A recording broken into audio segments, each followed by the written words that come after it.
오늘도 함께 해주셔서 감사합니다. 오늘의 비밀 편지 시작하겠습니다. 안녕하세요. 저희 부부는 6살, 3살 남매를 두고 있습니다. 제가 오늘 이렇게 사연을 쓰는 이유는 아내가 리니지를 하느라 모든 살림을 내팽겨치고 있습니다. 제가 오버한다 생각하실 수도 있지만 저도 처음부터 이랬던 건 아닙니다. 오히려 결혼 전에도 아내가 핸드폰 게임을 하는 건 알고 있었고 저도 어릴 때 리니지를 해봤으니까 그럴 수 있다고 생각했습니다. 근데 이건 선을 넘어도 너무 넘은 것 같습니다. 저는 택배 일을 하고 있는데 일반적으로 집으로 배송해주는 택배가 아니라 간선 상하차라고 하는 일이라 저녁에 나가서 아침에 들어옵니다. 새벽에 고속도로를 운전해 보신 분이라면 큰 택배차가 이동하는 걸 보셨을 수도 있는데 제가 하는 일이 바로 그 일입니다. 보통 밤 9시쯤 집화가 되면 지역마다 분류해서 대전, 옥천, 곤지암 등 큰 터미널로 가게 됩니다. 저는 대전으로 이동해 택배를 내려주고 다시 우리 지역으로 가야 하는 택배를 싣고 옵니다. 집으로 배송을 할 택배기사들이 택배를 가져가면 남은 물건이 없는지 확인하고 마무리하는데 집에 들어오면 아침 9시에서 10시쯤 됩니다. 매일 해질 때 출근하고 해 뜨면 퇴근하다 보니 집에서 함께 할 수 있는 시간이 많이 부족했던 건 맞지만 다른 기술이 있는 것도 아니고 요즘 같은 시대에 월 600 이상 벌 수 있는 일들도 많지 않기 때문에 저는 천직이라고 생각하며 하고 있습니다. 오히려 다른 집 아빠들처럼 아이들하고 주말에 여행 가고 저녁에 외식하러 가는 것들도 못해주고 항상 아이들도 아내가 혼자 봐야 하니 미안한 마음이 더 컸죠. 그래서 변명이라면 변명이지만 아내가 게임을 하는 건 알았지만 아이들 어린이집 갔을 때나 아이들 자고 나면 밤에 혼자니까 심심해서 하는 거라고 생각했습니다.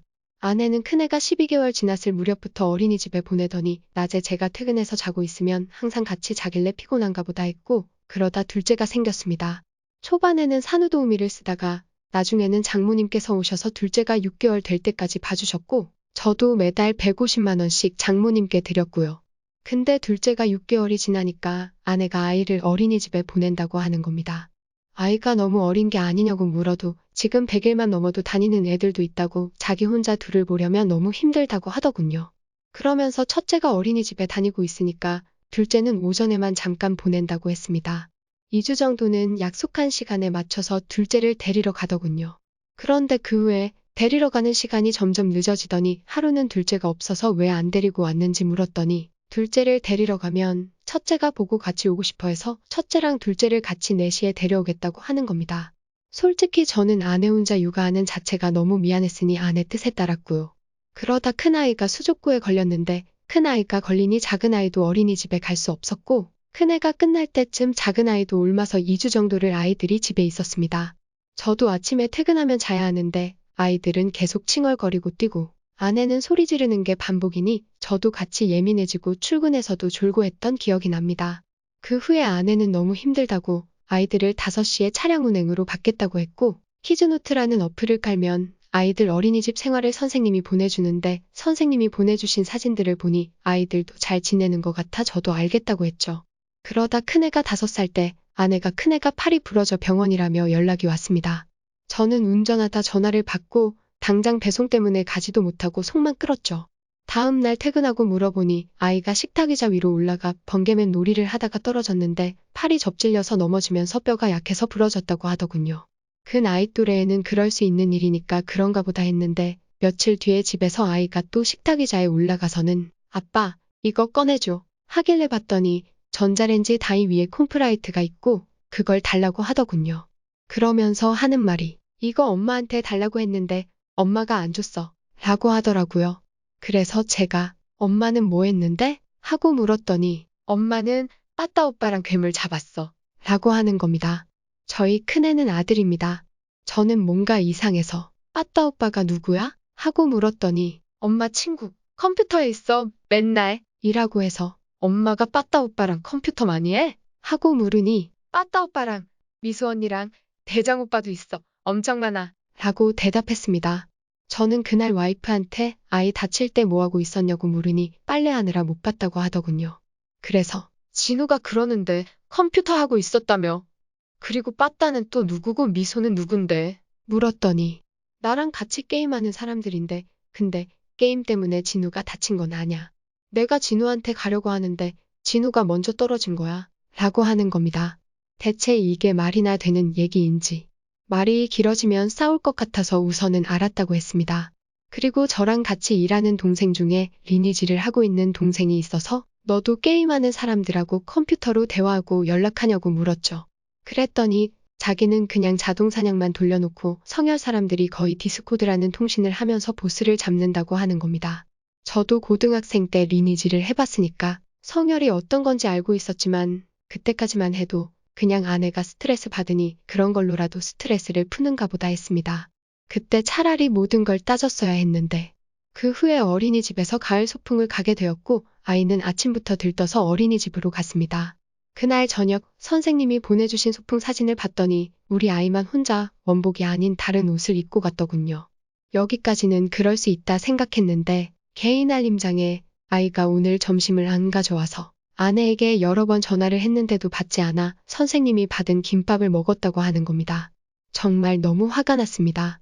그전에도 진우가 도시락을 안 갖고 가거나 도시락을 안 닦아와서 어린이집 식판으로 밥 먹었다고 하는 선생님 알림장을 본 적이 있었지만 그날만큼은 아침까지도 소풍 생각하며 설레던 아이를 생각하니 더 참을 수가 없었습니다. 도저히 일이 손에 잡히지 않아 하차 작업만 마치고 아침 7시쯤 집에 갔습니다. 어차피 주말이라 아이들 어린이집도 안 가니 아내와 얘기를 좀 해야겠다는 생각이 들었죠.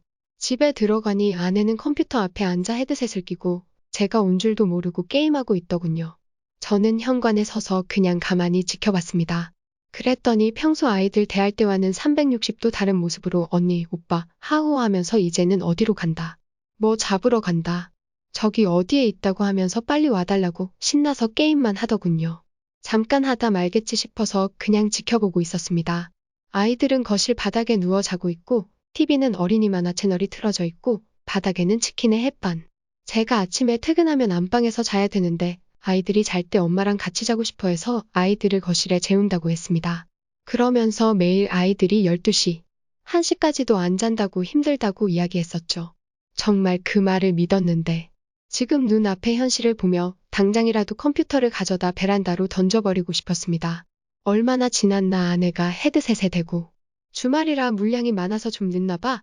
이것까지만 잡고 자야지 하고 얘기하고는 오늘은 남편 쉬는 날이라 못 오니까 내일 저녁에 올게. 무슨 일 있으면 톡 줘. 라고 얘기하더군요. 그리고도 한참을 게임을 하는데 둘째 아이가 깨서 칭얼거려도 보지도 않다가 아이가 저를 보고 아빠 하고 저한테 오니 언제 왔어? 하고는 급하게 뭐라 채팅을 치고는 게임을 끄고 저한테 오더군요. 저는 화가 나서 나는 내가 퇴근해서 잘 때 당신이 자는 게 애들 때문에 피곤해서 그런 줄 알았어. 근데 나 없을 때 애들은 저렇게 두고 매일 게임했냐? 그놈의 게임하느라 애들 어린이집 준비물도 안 챙겨 보내고 하자 아내는 나 진짜 오늘만 주말이라 한 거야. 애들도 다 자고 나도 조금만 한다는 게 오늘 애들 어린이집도 안 가고 하니까 늦어진 거지 나 절대 아니야. 라고 얘기했습니다. 그래서 나는 지금 이 시간까지 애 있는 엄마가 모르는 사람들하고 게임하는 것도 이해가 안 되고 그동안 안 했다고 해도 내가 이 꼴을 보고 도저히 못 믿겠으니까 저 사람들하고 무슨 톡을 하고 뭘 하는지 카톡 보여줘? 라고 하니 아내는 핸드폰은 사생활인데 지금 고작 이런 걸로 나한테 핸드폰을 보여달라고? 지금 제정신이야? 라고 했습니다. 저도 처음에는 그냥 어떤 사람들하고 게임을 하는지 확인해보고 싶은 정도였는데 아내가 더 흥분해서 화를 내니 저도 더 화가 나더군요. 그래서 제가 지금 내가 저기 저 대화하는 사람들한테 가서 헤드셋 끼고 물어볼까? 네가 언제부터 했고 매일 얼마나 게임하는지? 네가 애들은 이렇게 내팽개치고 게임하는 거 저 사람들도 아냐? 아님 저 사람들도 다 저렇게 게임하는 거냐? 하고 이야기하니 아내는 저 사람들도 다 가정 있고 멀쩡한 사람들이야. 그리고 게임하는 게 그렇게 잘못됐니? 하고 오히려 적반하장으로 나오더라고요. 저도 더는 대화할 필요가 없다고 생각해서 게임을 찾아 켜고 헤드셋 끼고 만지작거리자 아내는 갑자기 미안하다고 자기가 잘못했다고 했습니다. 그래서 전 그럼 당장 저 사람들하고 하는 카톡을 보여달라고 했고 아내의 진실을 알게 됐죠. 아내는 3년 전부터 게임을 하고 있었습니다. 첫째를 일찍 어린이집 보내고서는 제가 자는 사이 낮에도 게임을 했고 심지어 둘째를 임신해서도 게임을 했습니다. 그리고 그 후에는 제가 일하는 동안 저녁부터 새벽까지 게임을 하고 낮에는 애들 어린이집 보내고 자고 이 생활의 반복이었더군요. 그리고 심지어 주말에 한 번씩 아이들 데리고 키즈카페에 다녀온다며 나가서도 아이들은 놀려놓고 본인은 핸드폰으로 게임을 하며 아이들끼리도 잘 논다고 사진 찍어 올리고 아이들끼리 놀다 다치면 다쳤다고 사진 찍어 올리고 저한테는 어린이집에서 다쳐왔다고 했던 상처들도 사실은 집에서 애들끼리 놀다 다친 상처였더군요. 그리고 그 중에는 게임머니를 판다는 사람도 함께 있었는데 제가 지금껏 아이들 어린이집 비용이라고 생각하고 보낸 돈이 그 사람 계좌였다는 것도 그날 알게 됐습니다.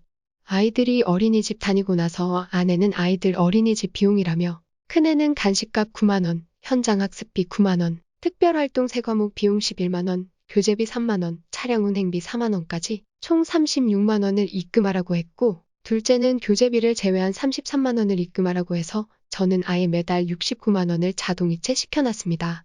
키즈노트에도 아이들 사진을 보면 현장학습도 가고 매일 간식 먹고 특별활동도 하고 있으니 정말 한치의 의심도 없었습니다. 그런데 이게 다 게임머니 판매하는 사람한테 게임머니를 받기로 하고 계좌이체를 해준 내용이더군요. 이뿐만이 아닙니다.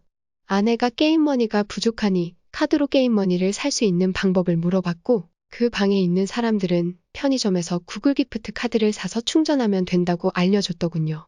한 번은 아내가 편의점에서 20만원 정도를 결제했길래 물어보니 아이들 어린이집에 간식을 보내는데 요즘은 일반 아이스크림 같은 건 먹지도 않는다고 하겐다즈 컵 아이스크림을 사서 보냈다고 하는 겁니다. 그때까지만 해도 저는 아내가 아이들한테 좋은 것만 먹이고 입힌다고 생각해서 그럴 수 있다고 생각했습니다.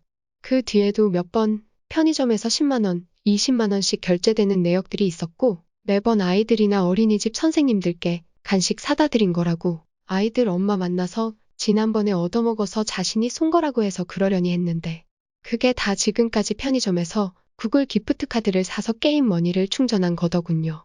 지금 생각나는 큰 사건들만 간추리다 보니 자세히 기억은 안 나지만 아내와 싸우고 난 뒤 카드 내역서를 다 뽑고 매출번호로 조회하고 문의해서 확인해 본 결과 아내는 매달 100만원 이상을 게임에 쓰고 있었습니다.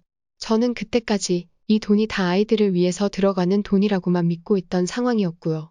대체 어느 엄마가 자기가 게임하려고 한 달에 100만원이 넘는 돈을 씁니까? 금전적인 부분도 이해가 안 되지만 제가 가장 화가 나는 건 그동안 그놈의 게임 때문에 우리 아이들을 방치하듯 키웠다는 겁니다. 그리고 솔직히 이제는 게임 안 한다고 하는데도 제가 매일 밤에 확인을 할 수도 없는 상황이고 그동안도 저를 속였기 때문에 제가 더 믿을 자신도 없고요. 그래서 저는 심각하게 이 결혼을 유지해야 하는지 아니면 좀 더 기다리고 지켜봐야 하는지 도저히 모르겠어서 사연을 드립니다.